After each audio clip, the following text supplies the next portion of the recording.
It's The Thought That Counts, written and illustrated by Fred Noland.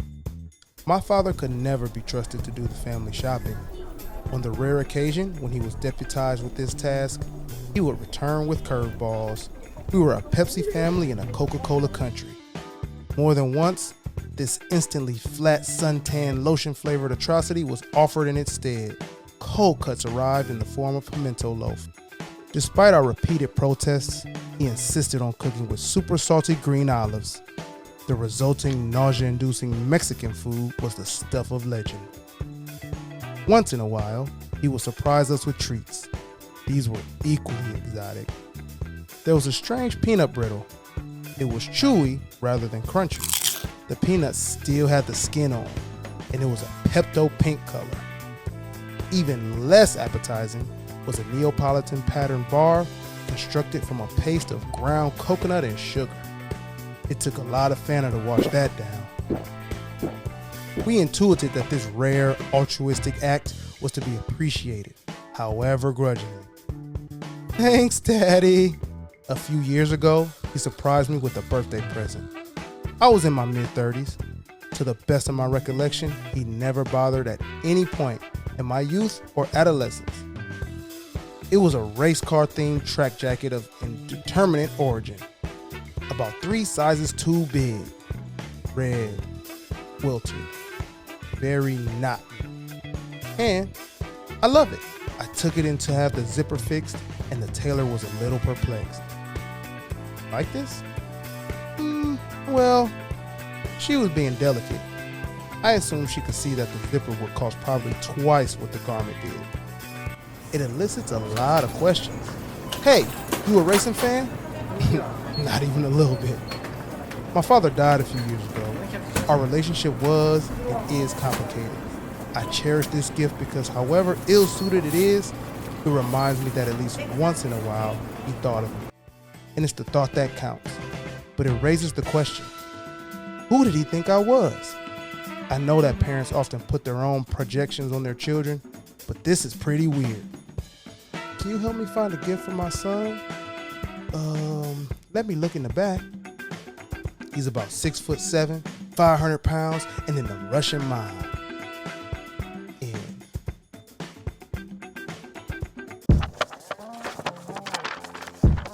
You know, we have a lot of expressions in the English language. I don't even know what I'm saying. What are we talking about? Where'd that come from? Most all of us use them every day. I don't even know what that means. No one knows what it means. You know, we just say them as if they really made sense. I mean, how silly is that? Do you understand the words that are coming out of my mouth?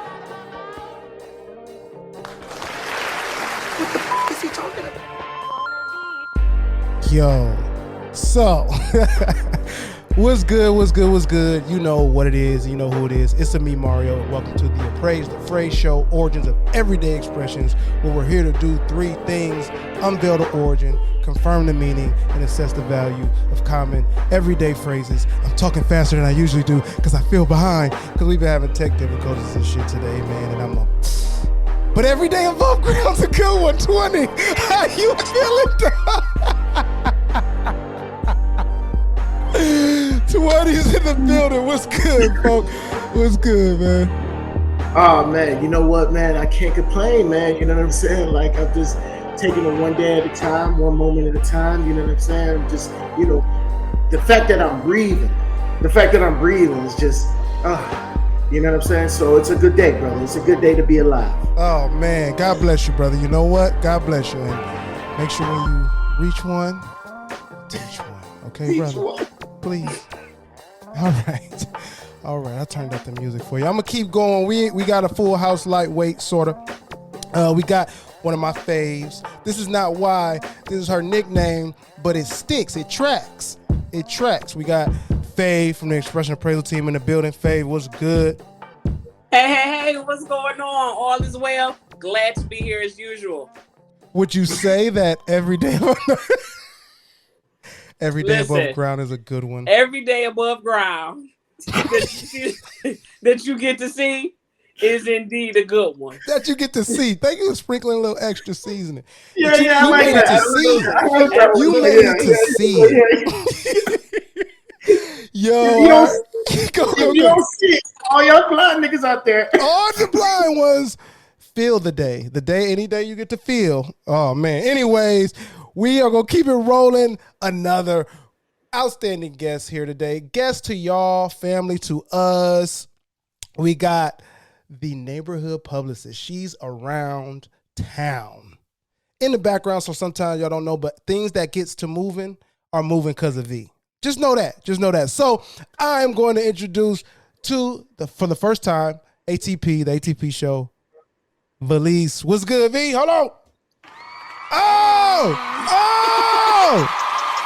they heard you was coming to town, so they pulled up in the buses, and then, all right, V, what's good with you?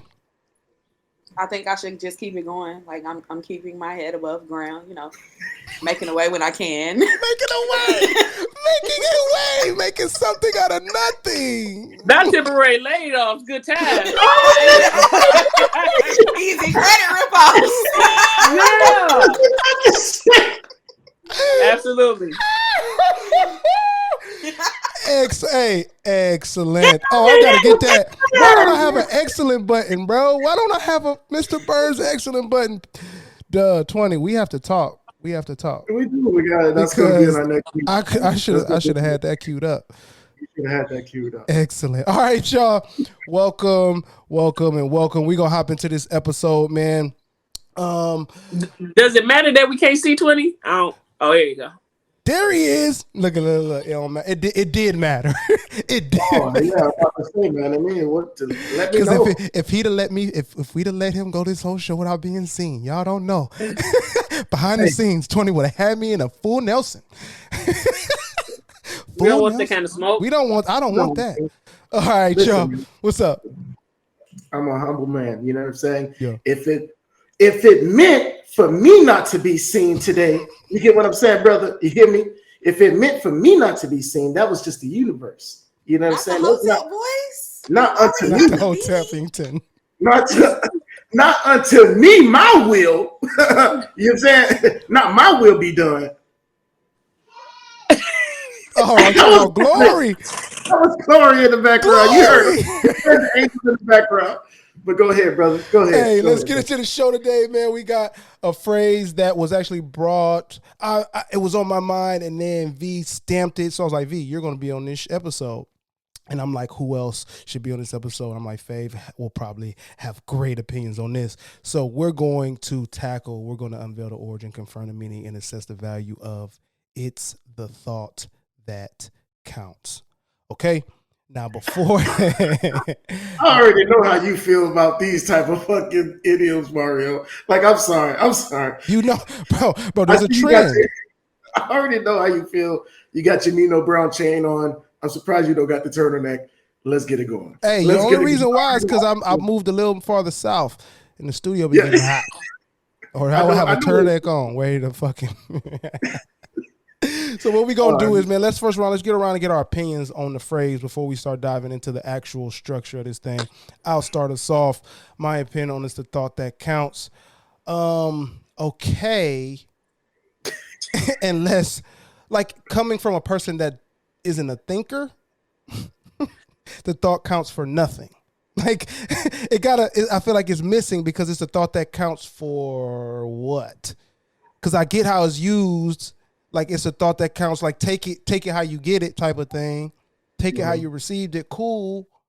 But if the thought or the person that's coming from is an idiot and doesn't think well, then when it's my turn to get something that they thought of, I'm going to count it for 0 or negative. That's how I feel about it. That's really how I feel about it. And that's all I have to say about that. 28. You know what? I feel like that's just like the ultimate way of giving somebody a pass, G. Like, if you're not a person that gives people passes like that, then it won't really move you. But if you're a forgiving person, if you're make the situation seem better or try to move in a like moving forward from it, I think that's what you say to like cope with the fact that matter that something didn't happen or somebody fell short. Yeah, fall short. Yeah, bro. And that's all I have to say about that. Hey, I think I can agree with 20. If when you hear that phrase, typically somebody tried their very best to do maybe a good gesture or give a good gift or something like that, and it just really wasn't. It wasn't what you wanted or what you needed at the time, and so you just give them a little pass, like, at least you thought about me. I appreciate that much. at least you thought about me. You kind of, settling for the gesture itself instead of the actual thing that they did, right? Yes. Yeah. Yes. And that's all I have to say about that. V, what's your thoughts? My thoughts is I don't think you thought at all. Because if you thought, you wouldn't have bought me no shit I ain't like. So, therefore... Tricked around this motherfucker, ain't it? No, because I just feel like if you really thought, you would be considerate of the things that I like and what I want. So, clearly, like, you wasn't really thinking. I was an afterthought. And like 20 said... Just that's the way you cope with it, to say like, well, it's the thought that counts. No, I was an afterthought, because if you actually thought about me and I was a priority, you would be doing something that I like. So no, you can keep that little afterthought as gift. I don't like no after the fact stuff from nobody. So Hey, no. First of all, got the promo clip. Yeah. Got the promo clip, because it's the afterthought that counts. And then, because like the thought was, oh shoot, I got to get this person a thing. And that was the thought. And then that sometimes, a lot of times, falls flat. All right, man, let's get into the meaning of this. So, like I said, it wasn't trusting Merriam-Webster's dictionary as the end-all be-all. So we got a couple definitions. Actually, Merriam's left out this week. We got dictionary.com's definition of "it's the thought that counts." And dictionary.com says that it is used to indicate that it is the kindness behind an act that matters, however imperfect or insignificant the act may be. Macmillan Websters, because I told y'all that Websters is any dictionary and that there's brands of dictionary or brands of Webster's dictionaries. So Macmillan Websters says, used for saying that caring about someone is more important than spending a lot of money on them. They went straight to the finances. All right, y'all, I'm going to bow out of this one. Sounds like somebody wrote this shit. Let's go, V. Go to backwards order. How do you feel about the two definitions comparatively? Where does that put you with the phrase, and how you feel about the definitions? Oh, that's me. You said going backwards. Mm-hmm. Okay. V. The first one, yeah, like, I'm just sorry, you just not a kind person to me if you just don't do things that you know people like. Like, kindness is intentional. So how are you truly being kind if you're not being intentional? Like, that would be like, okay, say if my boyfriend only wears Jordans and I go buy him a pair of Adidas. That's crazy. Like, I know he don't wear Adidas and I'm supposed to be like, oh, well, it's the thought that counts. I bought you some tennis shoes. Like, he could take them, like 20 said, to cope with, like, okay, well, she did at least buy some shoes. But you still didn't get what you want, and now you're going to, like, build up resentment. So I don't really feel it's, like, a kind act. I don't think it's a kind gesture. I think it's a nice gesture, like, to make yourself look like you care. How about the other one? How about the Macmillan one? The other one, that just sound like, I'm going to be honest, that really sound like something a man who can't keep no job wrote. Macmillan, I'll look up Macmillan and the brand to see if it's some broke boys behind it. Because it could be. Macmillan could be the broke boys. That's what it's giving. Yeah, the Macmillan could be the broke boys. So we'll see if the broke boys is behind it. Oh, that's right. What it's giving, like, I tried. And I ain't got everything to me, but I'm here. Yeah, no. Yeah, exactly. Yeah, Fave, what's your thoughts on the two definitions? I kind of agree. It feels a little half-assed. It feel a little afterthoughtish. The two definitions, yeah, like you said, the Macmillan one is the broke boys because they brought the finances in it, right? They automatic. So, they say, let's spend some nickels when you got a person that like the Benjamin type of gifts, and you like, well, it's the thought that counts, right? It's not. I don't like that. Why would you do that? Now we getting somewhere with this damn phrase. 20. Yeah. Hey, listen, these beautiful black women is really showing how they feel about these. I love it. We're helping a lot of people, actually. We're helping some folk. God's work. God's work. Yeah. They better be learning because They better be. I would just like to say, 20, I have this standard, not just for the men in my life, the women too. Like, babe, do not buy me nothing I don't like because I'm going to ask you, I hope you kept the receipt. I'm not one of them people that pretend the thought counts because they don't. I would not pretend that the thought counts is Now, great. I'll pretend sometimes. Let me say that. I ain't as strict as sis is. I And I'm only like it, like, oh, thank you. This is nice. Thank you so much. I'm gonna put it right here. I can pretend sometimes. I only pretend with my elders. I was gonna say I only great pretend with my auntie. like elders or Rue. That's it. Yeah, but like my peers, no ma'am. Because especially if you're somebody that's buying me a gift, that means we locked in and you know what I like. So yeah, don't play with me like that because I'm not gonna buy you something you don't like. Like I'm not gonna do that to you if we really locked in like that. Like, so no, don't play in my face like that because now you're gonna get demoted on the list. On the list. Hey, no, wait. Hey, V. This is ATP. We don't want you to hold back. We want you to tell them. Yeah, exactly. We are okay with that. Hey, listen, man. I can sense that you're holding back right now. I want you to as a host, let me let you know you can go further. Hey y'all, let's get into the origin real quick, man. Where'd that come from?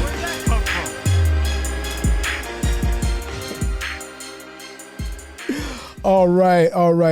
We're gonna take it to the early 1900s. Okay. Yeah, the early 1900s. So it's the thought that counts is credited to Henry Van Dyke Jr. The Jr. is very important. You will find out why in a second. So Henry Van Dyke Jr. Was a professor at Princeton University. He was an ambassador to the Netherlands and Luxembourg, and he was a Presbyterian clergyman who helped the committee print the Book of the Common Worship of 1906. It was the first printed Presbyterian book, religious stuff, blah, blah, blah. He was also a good friend to Helen Keller, and we know she hated people without cause. How, Helen? How do you know that you hate me? without any warrant. You have no human experience to tell me that I am beneath you as a person. You have zero experience. Like, how can you? I am okay. So she was a friend to Helen Keller, and he also was an officiant at Mark Twain's funeral. Mark Twain was also not that great of a guy. like I'm not. Show me who you with, and I'll show you who you are. Oh, let me keep going before y'all. So, actually, the full phrase that he came up with is, "It is not the gift, but the thought that counts." So it actually is about giving. It's specifically about giving. It's not the gift, but the thought that counts. So it's not even like. It's not even like how if you said something and you were misinterpreted. No. That you're not even supposed to use as a thought that counts for that. It's for gifts and giving. So I think the harshness that V is bringing is apropos because it's about giving. It's about a gift. And if we were to do the etymology of gifts, I'll leave that to Etymology Rules. The Etymology Rules show comes on Fridays. Plug it. If you can find that at Exactly. All right. So I'm gonna keep going because I need your opinion. So Van Dyke was also an author, educator, and diplomat. So Van Dyke Jr., excuse me, because it matters. He was born November 10th, Scorpio, gang, not the greatest, in Pennsylvania. He was the son of Henry Van Dyke Sr. He was a prominent Brooklyn Presbyterian clergyman, and he was also known for his anti-abolitionist views. You know what? I thought you were going to say, and he also was a grand wizard. Which would have been much better than a nigga like, let's not abolish things.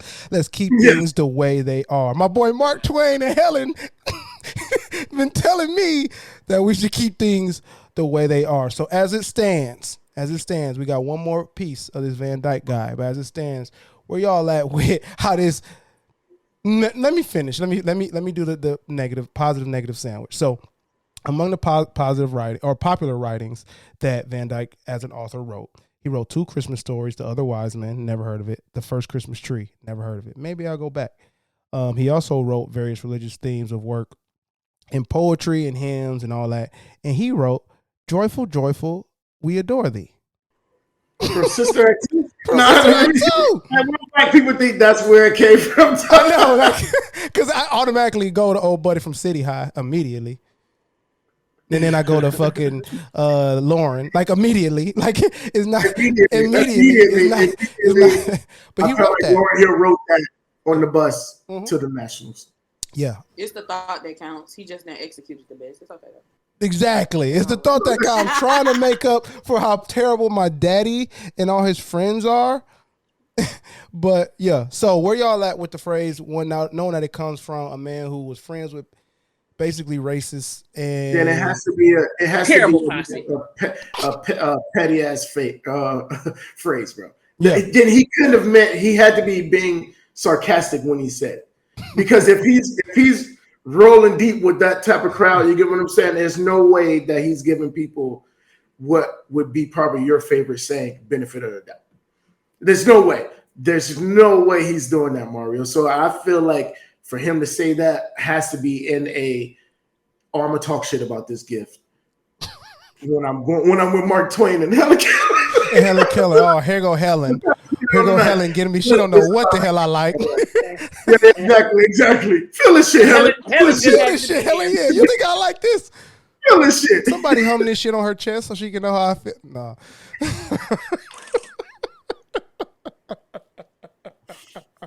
Lord, Mario, you gonna have the people coming after? She don't like us in this room, or wouldn't have. Okay. Any other thoughts on Henry Van Dyke Jr. before I keep it moving? I kind of agree with 20 because I do feel like sometimes, like when it comes to historical stuff, if you don't read it in its context and don't know like how they spoke back then, you miss a lot of their humor. Like even if you go just to outside the Bible, because everybody knows what's in the Bible. A lot of stuff like people take literal that Jesus like allegedly said in the Bible. He was literally making jokes. I'm talking about like, allegedly. Very sarcastic. Yes. Allegedly, because we won't get into that. But yeah. I'm about to say, you talk about Mario about to get us canceled. You about to get us. No. Damn, you know they throwing away Budweisers, right? They will get us up out of here. Okay, we can get canceled by that audience. Like, yeah, whatever. Right? We ain't trying to be homies with them. Exactly. But no, I think so. I do agree with 20. I think he said it sarcastic because I feel like, to me, let me say this too. I feel like that is for the people pleasers, passive aggressive people. Like that's their line. It's the thought that counts. Like I feel like that's what they do instead of just, I am aggressive. So I'm simply gonna ask you, like, are you dumb? Like there's a Helen Keller joke here because she's not getting off the hook. She's not getting off the hook with me. All right, hey, actually, it's a perfect segue for real to the next bit of facts. So there's actually research being done about this. So we're not the only folks that think about this. So recent research suggests that the spirit of the phrase may not be totally misplaced. Researchers from Stanford Graduate School of Business, this is what the money at Stanford is doing, is looking up. So if they paying people from Stanford, throw the check to ATP. Led by my man Frank Flynn.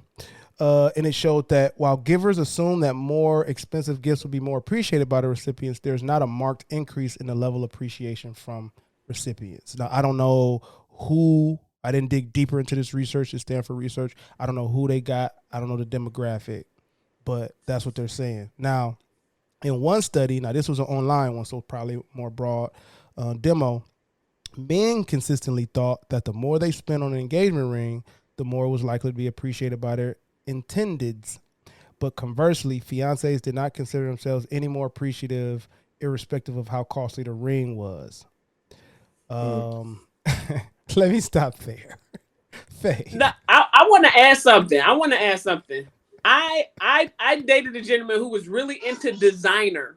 I'm not that kind of girl. Mm-hmm. I'm not really big into like designer things. So he would buy designer bags. Like I'm not a bad girl at all. Yeah. He would buy designer bags and designer shoes, and it would be like laid out and sprawled out for birthdays. Like first day of school. No, go for it. Love you, little mama.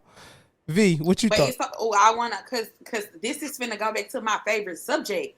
patriarchy. Yeah. That's where we get into. Like, that's gonna go back to my favorite subject. The issue is with that, because that's two different. Yeah, those are two different Two research bases. different studies and researches. The issue with men in gift giving is men like to look at all women as a monolith instead of looking at the woman that they're with. Because like you just said, you're not a designer girl. So that is not going to make you happy. If you're not a woman who cares about a Louis Vuitton bag, a dude bring you a Louis Vuitton bag on how you looking at him like, the bags and the shoes is in my front closet right now. And he gonna say, majority, hey, man. Majority have not been worn ever in my life. Maybe I'll get around to it, but I thought he did those types of things because those are the types of things he likes. Yes. Those are the types of things he likes to be gifted. And I could probably care less about a label or a title. Buy me some concert tickets or some fun shit that I like to do. I don't have to have those things. Exactly. That's the thought counting. Because I'm thinking about you. Exactly. And what you like Exactly. So, and both of those, as far as like, if we go to engagement ring, and I'm gonna talk to you, 20, because I need your opinion where you at. Because you recently went through this, right? So with engagement rings, relatively season 2, actually. Dang, time's flying. It's like, if you dig deeper into that study, it's like almost like duh for a dude like me, where I'm like, yeah, if you get her the wrong ring style, you can get the $40,000 ring, and if it's a princess, and it's like, my nigga, pair or circle me all day, and you bring her a giant square ring would actually make me more mad. Because it's deeper implications. It's like, do you even know me? Yeah, like you don't even care, bro. Like this, okay. Like I'm gonna tell y'all this story. So like me and my house sweetheart, we was together for like 6.5 years, and bro bought me the wrong brand of orange juice, and like it pissed me off. So like after like 5 years of us being together, now mind you, we knew each other since we was like 11, and then we had been together from like at the time I was like 14, like I'm 20 at this point. And he comes home with the wrong brand of orange juice, and we was already like beefing. This was like close to the end of the relationship. Oh, you was that ready pissed to me off so. Orange juice to set you off at the end of that thing. That orange juice. I will fucking throw this fucking. It should have been simply. It should have been simply. But no, it was like bro. I was so angry at him about. I was like, bro, I go to the store. I consider what you want. I'm gonna get the stuff I know you eat. I know you drink. And you are sitting up here telling me that I don't matter enough for you to consider that. For like real, that's though. what that implicated. For real, no, I agree with you. Drink Tropicana. I agree with you. My mom used to say in 20, I want to get your experience on your process, and if you it's a thought that counts as nigga or not. We gonna put you on the. I know we brought that bright light for you today, so you can actually feel like you're apprehended. My mom used to say like, yo, if I say I don't like green beans, and you say for the first time, you're like, but try my green beans, right? You're like, all right, I gave them a try. Don't like green beans. If you make me green beans one more time, like again for dinner, like you wasting your time. Now we're going to talk about how I said I don't like those, not that you spent time making them. I don't like green beans, dog. Like, why do you don't care about me? You're showing that you don't care about me because you keep putting these things on the plate. Word to my mama. 20. Word to your mama. Hey, 20. What was your experience like engagement ring shopping? You can hold back, brother. I know we just. No. You know what? Honestly, I'm more of a, tell me what you want and I'll get it. Like that's me. Like, and for a while, like I had to kind of like accept that myself because like, everybody wants to be spontaneous. Everybody wants to, know their partner without asking and stuff like that. But I found like for me, it's best for you to just tell me what you want. Tell me, you know what I'm saying? And I'll get it instead of me guessing because I'll take an offense if you don't like the gift. If I put thought into it, like if I actually put thought into a gift and I gave it to you and you don't like it, I'll probably never buy you a gift ever. Strike 50. You petty, bro. I'm talking about that Aries be jumping out. All right, let me get to this part real quick. That's exactly what that is, Mario. That's exactly what that is. And like I said, it's just one of those things where I'd rather go that route and get you something that you will want and you can use or whatever the case may be, as opposed to me getting you something and seeing that you don't like it. So I'll never make that mistake again. Heard that. All right, let's get to this. So we're going from extravagance engagement ring to where researchers also looked at. Sorry, Mario. Huh? I'm so sorry. Valese, I would have never bought you orange juice ever given you. Oh, she asked it anyway. You would never had a chance. You would never had a chance to buy me orange juice. Oh, you would know. You know, and like no, but that was like the straw that broke the camel's back for our relationship. Because like I said, he was already on my nerves. Like we was already like beefing. Like we was in like a 6-month stretch of like real life beefing with each other. We be going through it for love. Hey, don't for love. I got one. Hey, Love is Blind is gonna be on here. We gonna do that one too, by the way. Word to Eve. Word to Eve, bro. What? I don't love like that no more. Oh man. No more. And if I had, I would. I'd have played Jaded, but we can't pay that nigga nothing. All right. The researchers also looked at more everyday types of gifts, so T-shirts, wine, books, CDs, stuff like that, and they found that the extra spent on even those types of gifts to make them more special had little effect on the overall sense of appreciation on the part of the recipient, and even made them feel that in going over the top, the donor had wasted their money. So now I'm like, not only do I not like this, that money could have been spent on something else. And the extra spend results in what economists call, this is a real term that economists say about like gift giving and just that in general, is dead weight loss. So money consumers could have spent better in other ways. So it's like you got dead weight loss on that gift because you want to run with the thought that counts. Like it's bad. It's bad for economics to be that way. All right. And before we wrap up, I got one thing that I want to shout out. Man, so I was doing this research, and then there's a New Yorker article, right? And the article is called "It's the Thought That Counts," and it's written animated by Fred Noland, where the subtitle is "My father had a talent for making inedible food and giving unusual gifts." And it's this cartoon. I want y'all to check it out, man. It's this cartoon, black dude, very cool little rundown of like how it was almost like that. It's coined now like weaponized incompetence or whatever that the dad would have. Like whenever it was his turn to go shopping, like he would just grab random stuff like pimento loaf. Like nobody in the family ever ate pimento loaf, and they always drunk Pepsi. And he brought Fanta home. Like, and it's captured in all these dope like little animations. And then he buys.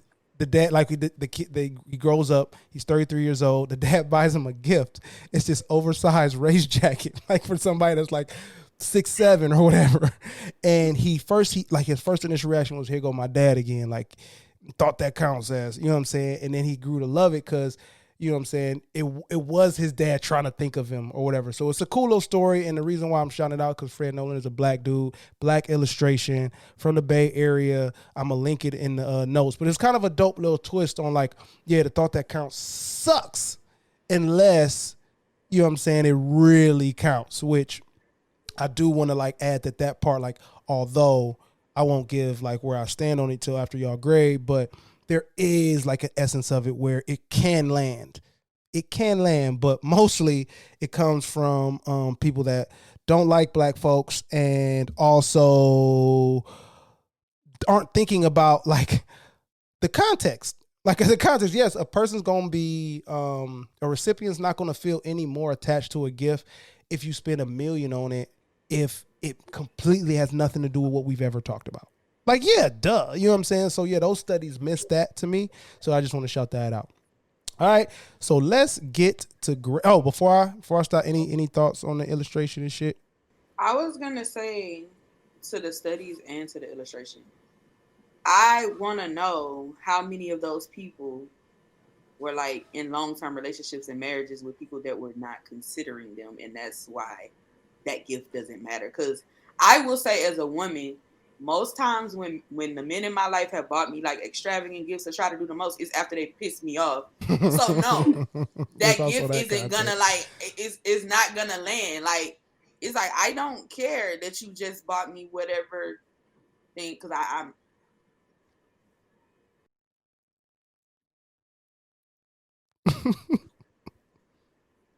Did we lose her?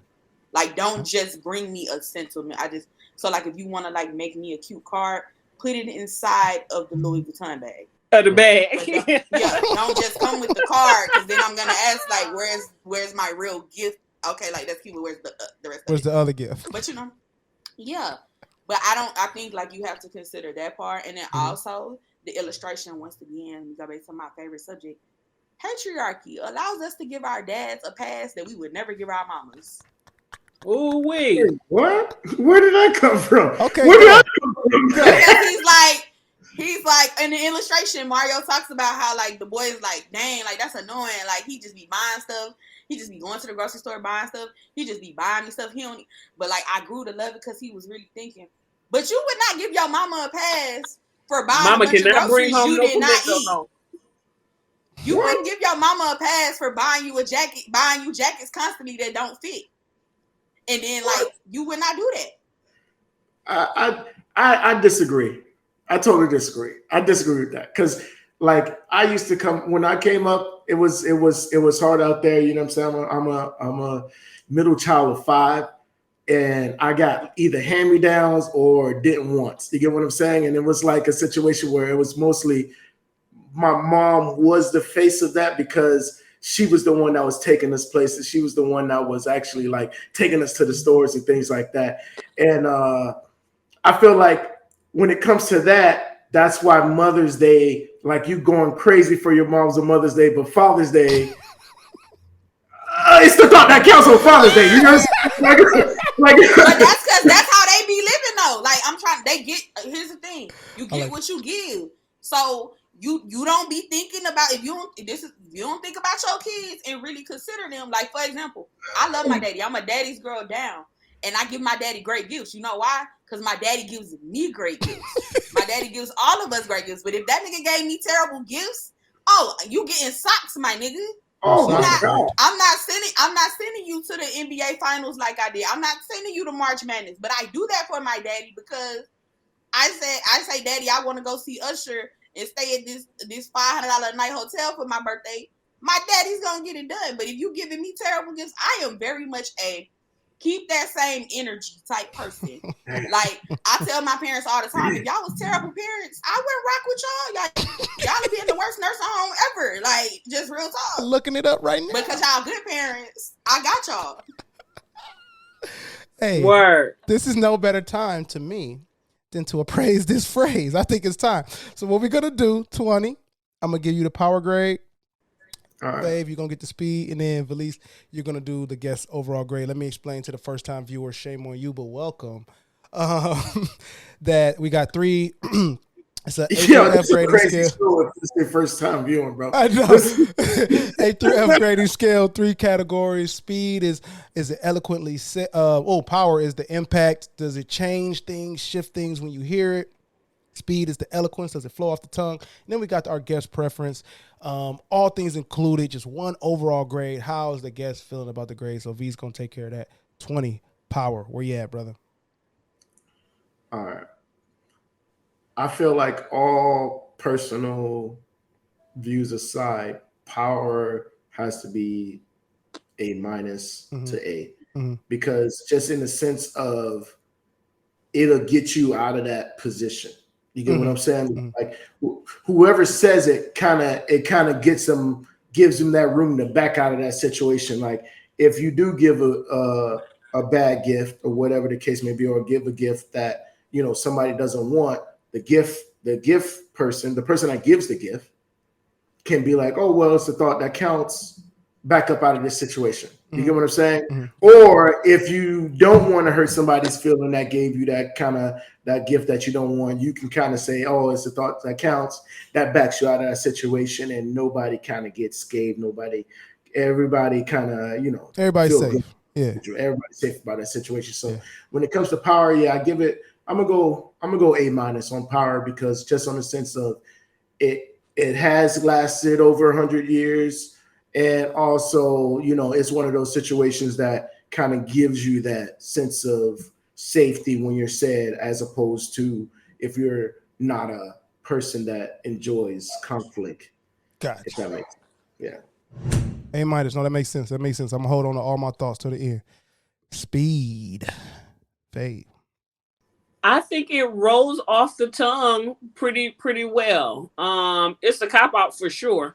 So it's something For that sure. you can, pull out your back pocket really quickly and say, well, it's a thought that counts.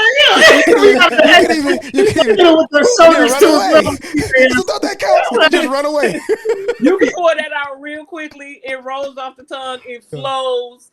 And it's popular. It's something that I think everybody would be able to understand. It's not like one of those obscure things that you can say that people like, well, what the hell? I ain't never heard that one before. So that gets an A for me. Heard that. Beautiful. Well, we know this is probably it's going to be top 10 in attorney. There's 2 A's already. V, unless V, you want to cut it in half? What's your grade? Personal bias aside, like 20. No, you don't. So as a guest, you don't have to have personal bias aside. You get to run it up.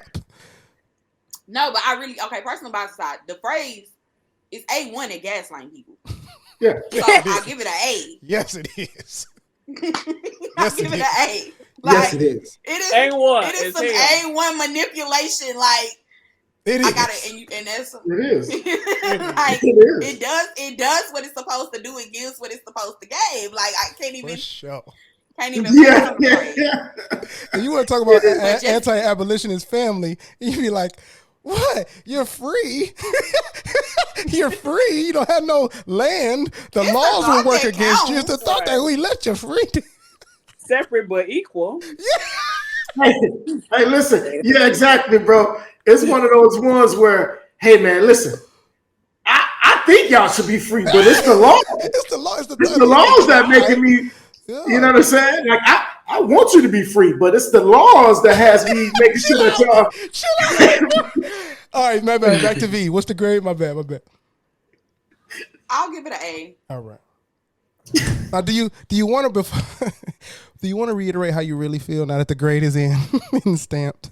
I reiterate, don't ever say that shit to me. Like, it's never gonna land with me. I am not conflict avoidant. I am very much pro. We finna hash this out. Like, I ain't never heard nobody say that before. Yeah, she said people passive aggressive. I'm aggressive. The first aggressive If you don't want no underline. conflict, this ain't the nigga. This I'm not the one. I ain't never heard nobody say that before. Respect. Hey, so I'll go ahead to top it all. We got A minus, A, and A. What I'll say is that I think it is all those things because, unfortunately, V, your archetype and your approach to this phrase is the minority. Most people are letting it slide if this is told to them. Shit, you want to talk about parents to kids? You might hear this the most from a parent to a kid to get a kid to relax their ass over something that the kid is rightfully upset about. Like, this is the last thing I wanted. They're like last. And I'm an advocate. I be like, I am not the person. I didn't grow up in a household though where like, and I know my household is not normal, especially not in my community. I grew up in a house where I was very much able to tell my parents, no, I don't like something, long as I did it in a respectful manner. Yeah. So it's easy for me to tell other people like no, and my parents allowed me to tell other people in my life no. Like if I didn't want to hug somebody, it got to be I a didn't want to take practice, something right? from somebody, I could tell them no. So I know that a lot of adults don't have that practice. So I do be giving grace. You know what I'm saying? Like to be like, hey, but I'm gonna check you, but it's gonna be like a gentle check that first time. I'm with the first time gentle check. Yeah, I agree with that. I'm with the first time gentle. All right. We made it through another episode, y'all. Beautiful. All right, look. We got one more thing for y'all. 20. The Dictionary of Misinformation. All right, V. It's on you now. This is one of my favorite segments of the show. It's called the Dictionary of Misinformation. And this is where we go into our dictionary of misinformation and grab some information that somebody's been misinformed about. All right. Real now, book. what we're going to do is from you. This is a real ass book. Not a fake. Saved our life. Yes. Saved our life. You know what I'm saying? But now what we're going to do is we're going to ask for you a letter, A through Z. Can't pick X because somebody already picked all the X's. So we're going to go A through Z without the X, and we're going to give you some information about that letter. That starts with that letter. Mm-hmm. So whatever letter you want to pick, if you don't want to, we'll pick one for you. Because it's going to happen. I'll pick C. The letter C. Thank you. Thank you. The not so unorthodox letters are my favorite. Yo, the top three people always skip over the top three for some. Yeah. I pick C because my brother's name is Cam. So. Oh, shout out Cam, man. Let's see. All right, 20, you want to tell him what I'm doing right now? Because what he's doing right now, he's pre-reading them. And usually he finds one that he likes, laughs about it, and then goes to another. So like the suspense, he's all about suspense when he's reading the book. We should get something that like a plug-in that kind of defines that when you're reading the actual book. We'll have a meeting about that tomorrow. We will have. All right, let's do something that's kind of interesting. I just found this, and it's kind of interesting. So, C, crocodile tears. Okay, y'all. So we heard that saying, crocodile tears. Mm-hmm. Since crocodiles have no tear glands, they are unable to shed tears. However, crocodiles do have secretions to keep their eyes moist. The belief is that crocodiles shed tears while eating their victims is not apparently true, or something they can blame on anger. There's this first reference to the myth seems to go no further than the 14th century. So I guess when they're eating folks and they're crying, like that gif of that little boy eating that cheeseburger and he crying, crocodiles are just keeping their eyes moist. So that term crocodile tears is like kind of true, but not. They're not like tears like ours, but they do secrete a moisture out of their eyes. I always thought that was like, but you just saying you weren't really crying. Yeah, but they actually do cry. They just don't cry like for the reason we cry. Like they have tears, but it's just moisturizing. It's not off of emotion. Because crocodiles don't have no emotion. Crocodiles have emotion. They just gonna eat you. They just gonna eat you. All right, y'all. Hey, Fave, last words before we get out of here. Sorry. Is a great last word now. Right. It's always a good time, man. I'm always excited when I get invited, and I always love the different views. My homegirl V brought the love, the aggression this time, and I can rock with it. I appreciate it for sure. Love you, Fave. V, what you got for us? What I have for you is, if the thought counts, it will add, it won't subtract.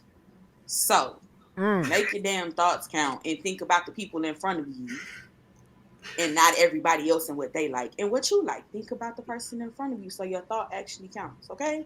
Don't be an idiot like Mario said earlier in the episode. Heard that. My God, 20. Where you at, brother? Hey, listen, man. That was a great show. I think the energy that we had on the show is definitely one that we really haven't had on the show in a while, man. So I could definitely appreciate that, V. I'm so glad you came on the show. Like Faith said, you gave that energy that not really our guest kind of gives, because sometimes they be in within themselves. So I like it when we have that guest that come out there and just give us everything that we need, man. That's what makes this show really, really great and different. So I appreciate that a lot, man. Hell yeah. Beautiful. We appreciate y'all. Guess what you can do? You can find us on Google Podcasts, Apple Podcasts, Spotify, YouTube for the visuals. Check out the appraiseappraise.com for our Raise the Bar initiative. Tip your flight attendants. What else going on? Flush the toilet, man. Flush the damn toilet, walk too. Walk your dogs. Open your windows. Listen, man, breathe in your nose, out your mouth. Come on. And also, please remember that value is in the eye of the appraiser. We will check y'all next week. Conda, what's up, man?